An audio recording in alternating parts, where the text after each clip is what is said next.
कर्पूरगौरं करुणावतारं संसारसारं भुजगेन्द्रहारं सदा वसन्तं हृदयारविन्दे भवं भवानी सहितं नमामि।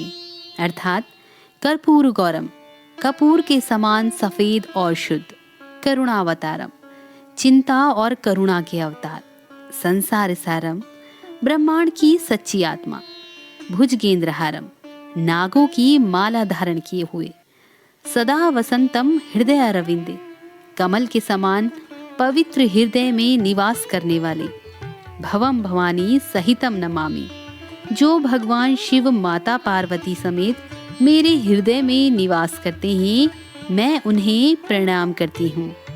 श्री शिवाय नमस्तुभ्यम। नमस्कार, स्वागत करती हूँ आपका एक बार फिर से नीलम ज्ञानवाणी चैनल में। मित्रों, प्रदोष व्रत भगवान भोलेनाथ को समर्पित होता है। प्रदोष व्रत कृष्ण पक्ष और शुक्ल पक्ष दोनों ही तिथियों में रखा जाता है। ये समय भगवान भोलेनाथ की पूजा के लिए सबसे उत्तम होता है। इस समय भाद्रपद मास चल रहा है और भाद्रपद मास के कृष्ण पक्ष की त्रयोदशी को इस बार शनि प्रदोष व्रत का संयोग बन रहा है। शनि प्रदोष व्रत 31 अगस्त 2024 शनिवार को रखा जाएगा। अब शनि प्रदोष व्रत का संयोग कब बनता है तो देखिए, प्रदोष के दिन जब सोमवार आता है तो उसे सोम प्रदोष व्रत कहते हैं। मंगलवार को आने वाले प्रदोष व्रत को भौम प्रदोष व्रत कहते हैं और जो व्रत शनिवार को आए उसे शनि प्रदोष व्रत कहते हैं। यदि कृष्ण पक्ष में सोम और शुक्ल पक्ष में शनि हो तो इस प्रदोष व्रत का अनंत गुना फल प्राप्त होता है। भगवान भोलेनाथ की कृपा प्राप्ति के लिए और उनकी प्रसन्नता के लिए अगर प्रदोष का व्रत विधि विधान से किया जाए तो भगवान भोलेनाथ की कृपा से सभी मनोकामनाएं बहुत जल्द पूर्ण हो जाती हैं। सभी प्रकार के ग्रह दोष, वास्तु दोष और यहाँ तक कि पितृ दोष, किसी भी प्रकार का कोई भी दोष हो, सबसे मुक्ति मिल जाती है। तो अगर आप प्रदोष का व्रत कर रहे हैं तो अति उत्तम है, किंतु अगर आप व्रत नहीं कर पा रहे हैं तो भी आप इस दिन प्रदोष काल में भगवान भोलेनाथ की केवल पूजा अर्चना भी करते हैं तो इतने मात्र से ही भगवान भोलेनाथ जल्द ही अपने भक्तों पर प्रसन्न होकर उन्हें मनोकामना पूर्ति का वरदान प्रदान करते हैं।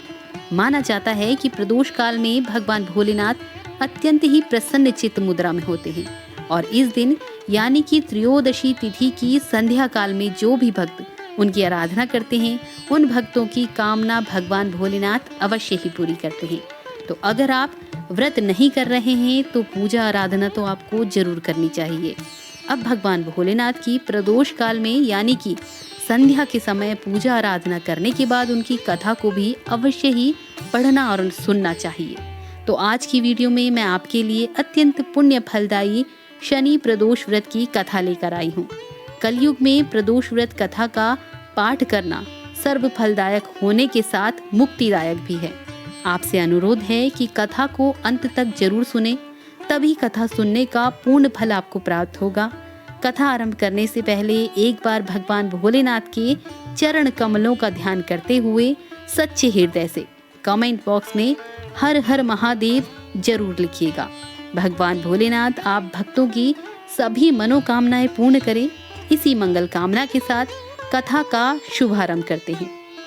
एक पौराणिक कथा के अनुसार प्राचीन काल में एक ब्राह्मण की मृत्यु हो जाने के बाद उसकी स्त्री दरिद्रता से अत्यंत दुखी होकर शांडिल्य ऋषि के पास जाकर बोली, हे महामुनि, मैं अत्यंत दुखी हूँ, दुख निवारण का उपाय बताइए।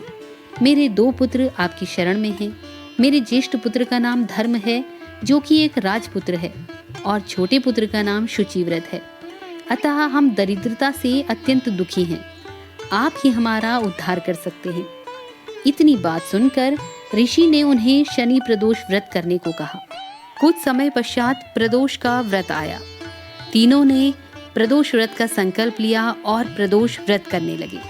छोटा लड़का जिसका नाम शुचिव्रत था, वो एक दिन एक तालाब में स्नान करने को गया तो उसे मार्ग में स्वर्ण कलश धन से भरपूर मिला।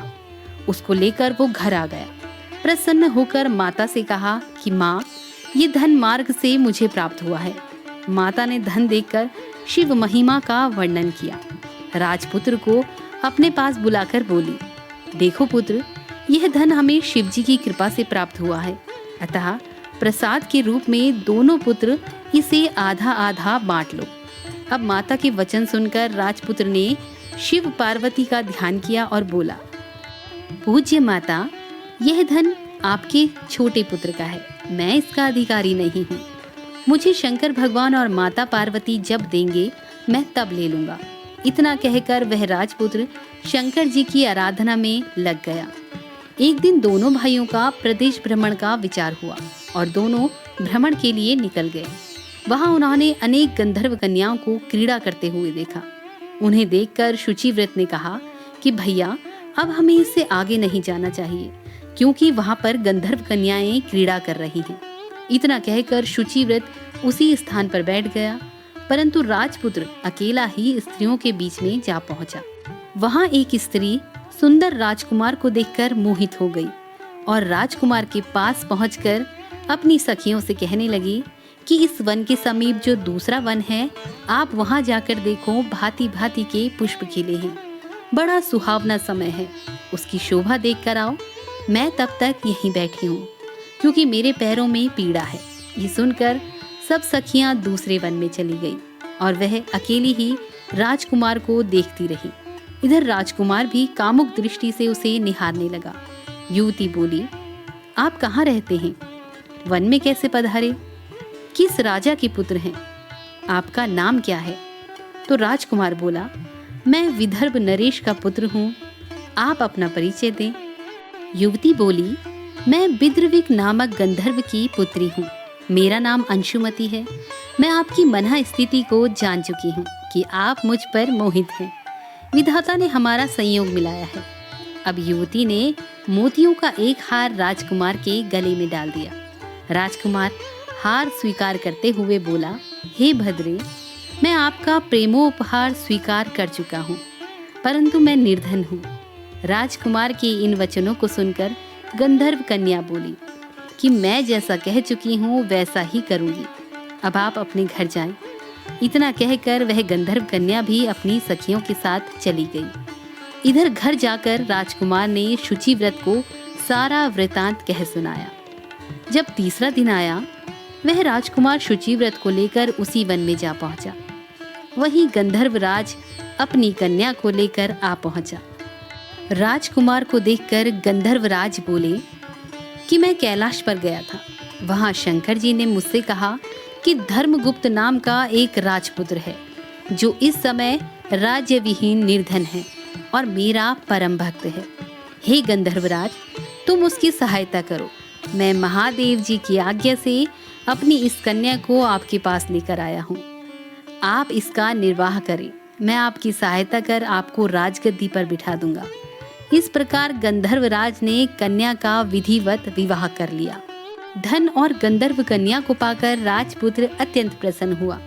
भगवत कृपा से कुछ समय के पश्चात उसने अपने शत्रुओं का दमन करके अपना खोया हुआ राज्य वापस पा लिया और राज्य का सुख भोगते हुए अंत में परम गति को प्राप्त हुआ।